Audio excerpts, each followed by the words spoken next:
ഇന്ന് ഉപ്പുമാവ് ഉണ്ടാക്കാം റവ വെച്ച്. അതിന് വേണ്ടി ഇത് 1 കപ്പ് റവയുണ്ട്. ഇതൊന്ന് നന്നായിട്ടൊന്ന് വറുത്തെടുക്കാം. ചെറിയ രീതിയിലിട്ട് വറുത്ത റവയാണ്, എന്നാലും ഒന്നുകൂടെ ഒന്ന് വറക്കാം.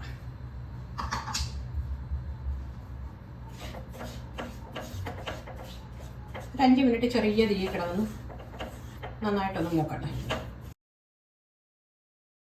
ഇതിപ്പോൾ 5 മിനിറ്റായി മൂക്കാനിട്ടിട്ട് ഇനി ഓഫാക്കിയിട്ട് ഇത് വേറെ ഒരു പാത്രത്തിലേക്ക് മാറ്റാം. ഇനി ഇതിലേക്ക് 1 ടീസ്പൂൺ വെളിച്ചെണ്ണ, 1 ടീസ്പൂൺ നെയ്യ് ഒഴിക്കാം, ഒരു 1/4 ടീസ്പൂൺ കടുക്, 1/2 ടീസ്പൂൺ ഉഴുന്നുപരിപ്പ്, ഒരു സവാള ചെറുതായിട്ട് അരിഞ്ഞത്, പച്ചമുളക്, കറിവേപ്പില, 1 പീസ് ഇഞ്ചി, ക്യാരറ്റ് അരിഞ്ഞത്, ഒരു ചെറിയൊരു പീസ് ക്യാരറ്റ് ചെറുതായിട്ട് അരിഞ്ഞത്. ഇഞ്ചിയും പച്ചമുളകും കറിവേപ്പിലയും ഇടാം. 3-4 കാഷ്നട്ട് ഇടാം. ഈ ക്യാരറ്റ് അരിഞ്ഞതോടെ ചേർക്കാം. ഇതൊന്നും മൂത്തിട്ടുണ്ട്. അതിലേക്ക് ഇനി ഈ കപ്പിന് തന്നെ ഒരു 2 കപ്പ് വെള്ളം ഒഴിക്കാം. ഉപ്പ് 1/2 ടീസ്പൂൺ ഉപ്പിടാം. ഇത് തിളച്ചിട്ടുണ്ട്. ഇതിലേക്ക് 1/2 കപ്പ് തേങ്ങ ഇടാം.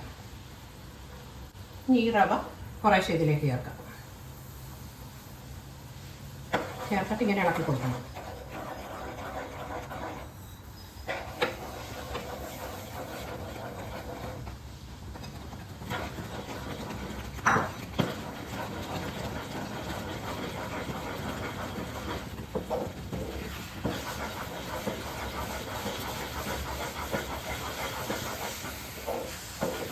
ഇനി അടച്ചൊരു ചെറിയ തീയിൽ ഒരു 3 മിനിറ്റ് വെച്ചിട്ട്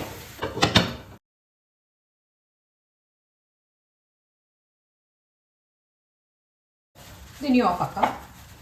ഒന്നുകൂടെ ഒന്ന് ഇളക്കി കൊടുക്കാം. ഇനി ഇതൊരു പാത്രത്തിലേക്ക് മാറ്റാം.